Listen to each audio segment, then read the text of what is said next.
Tara, pasok na tayo sa napakalaking yungib sa Carlsbad Caverns dito sa New Mexico. Ang yungib na to ay isa sa mga national parks dito sa US. Nasa 4,406 feet above sea level ang bunganga ng yungib na to at bababa kami sa pinakailalim na bahagi na umaabot sa 750 feet ang lalim. Samahan nyo kaming mamangha sa kung ano man ang makikita namin sa loob. Ganito pala kadilim sa loob pero may mga pailaw naman na nakalagay sa gilid.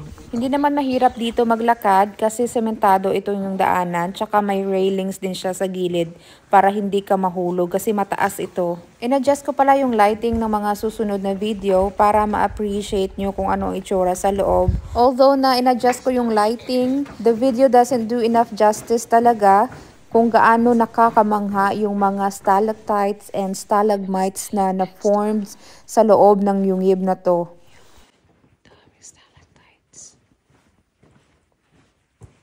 May mga naninirahan dito na paniki na kung tawagin ay Brazilian free-tail bats at dito yung kanilang exit. Dito sila lumalabas kapag sundown.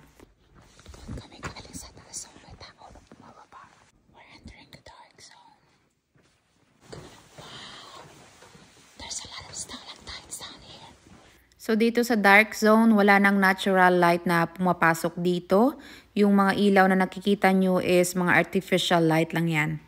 Look at that one in front of you, babe. That's big. Wow. There's water. You can hear it dripping. It's a big one. Look at that formation up there. That's a big stalagmite. Look at that. Oh, wow. Cool. We're gonna keep going down. So, bababa pa kami. May sign sila dito na gumamit ng handrails kasi pababa na ito siya sa malalim na portion ng kuweba. Use handrails. Look at that. Oh my gosh. Kita nyo kung saan kami papunta dyan sa baba. Namangha talaga ako sa laki ng mga formation ng stalactites at stalagmites dito. First time kong makakita ng mga ganito kalalaking buhay na bato. That's crazy. It's only 750 feet. It seems deeper. At mas bababa pa kami. Parang hindi ako makapaniwala na 750 feet lang yung lalim ng yungib na to.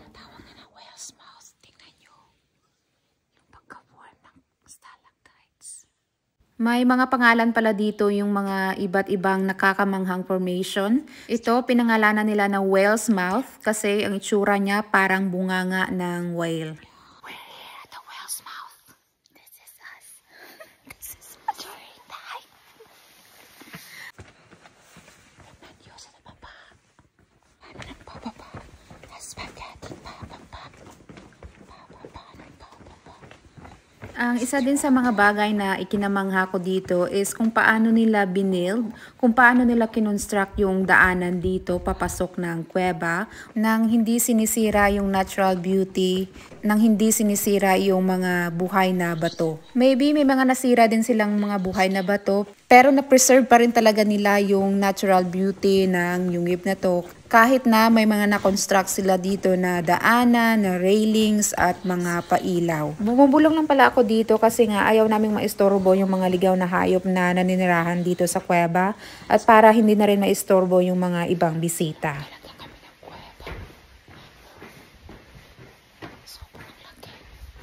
Kung claustrophobic kayo at gusto nyong pumasok dito, meron lang naman silang portion, siguro mga 2 o 3 portion nito na maiiksi lang naman na segments na medyo masikip pero hindi naman siya sobrang sikip na hindi ka makadaan. Maluwang pa rin siya sa gilid. Before kasi ako pumasok dito, sabi ko paano naman yung mga claustrophobic na gusto sanang ma-enjoy yung beauty dito sa loob.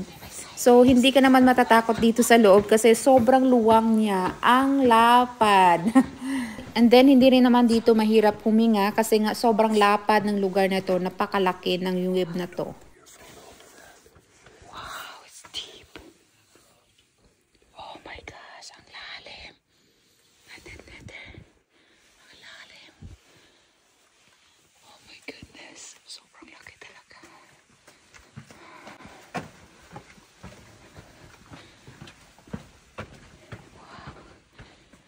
This must be the big room. So dito, akala ko papasok na kami ng tinatawag nila na big room. Malaking kwarto. Pero hindi pa pala.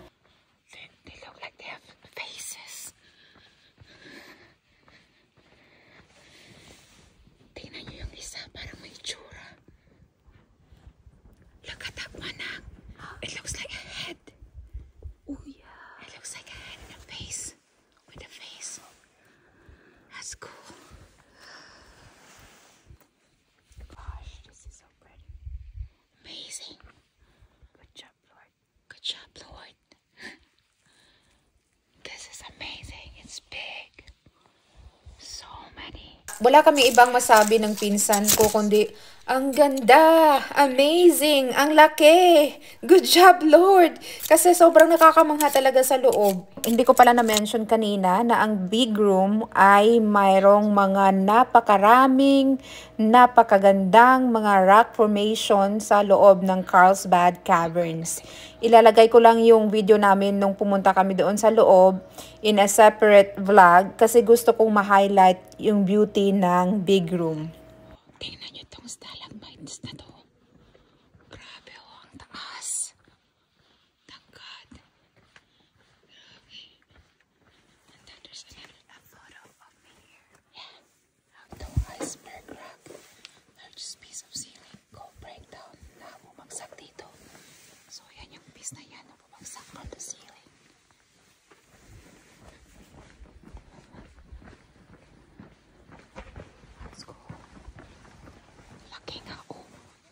Sobrang laki.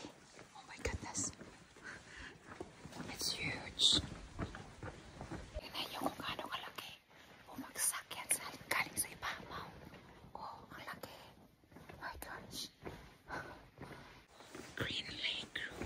Ito naman yung tinatawag nila dito na Green Lake Room. Tingnan niyo yung mga stalactites.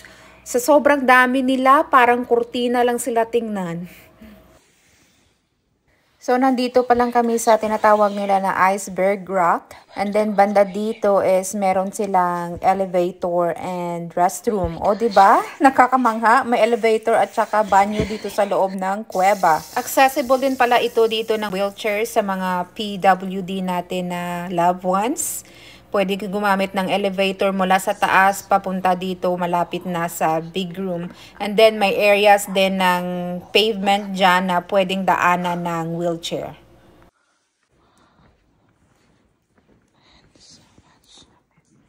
So much to see.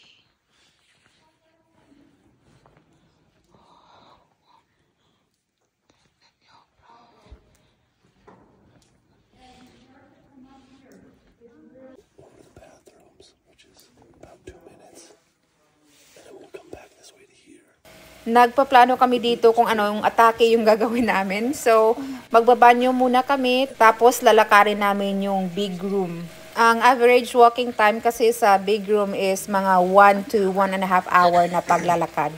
Punta muna kami ng banyo para umihi. Para umihi. And then from here, maglalakad pa kami ulit ng another 1.5 hour. Ewan ko kung kaya kong maglakad ng ganyan pa katagal. Ang laking kuweba, grabe. Oh, goodness. Dito.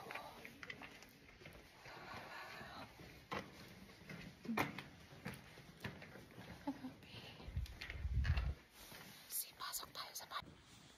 Okay, may banyo daw dito. Let's see kung anong itsura ng kanilang banyo. Oh, look at the stalactites.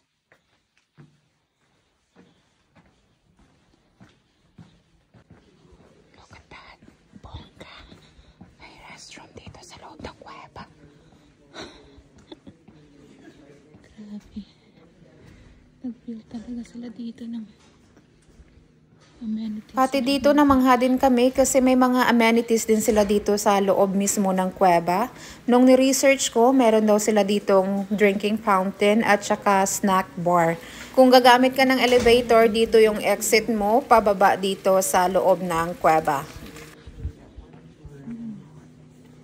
Parang ano dito nila eh. May Mga store din yata sila dito. Let's go to restrooms. This is where the restroom is. Wala tayo dito.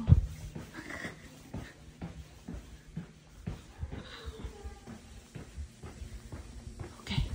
Here it is. Suggest pala na umihi muna kayo bago kayo pumasok ng kuweba. And then if you need to go one more time, at least may banyo din sila dito sa loob. Oh, diba? Bongga. May restroom sa loob ng kuweba. Marami silang toilet. And then may store din yata sila dito pero hindi. Not in operation. See, it's so there's sarado. Maybe sarado because it's winter. Sarado siguro kasi winter or under renovation. Ito, parang under renovation. At yan, papunta na kami sa tinatawag nila na big room. Pero sa next vlog ko na siya ilalagay. See you there! Salamat sa panonood! Bye!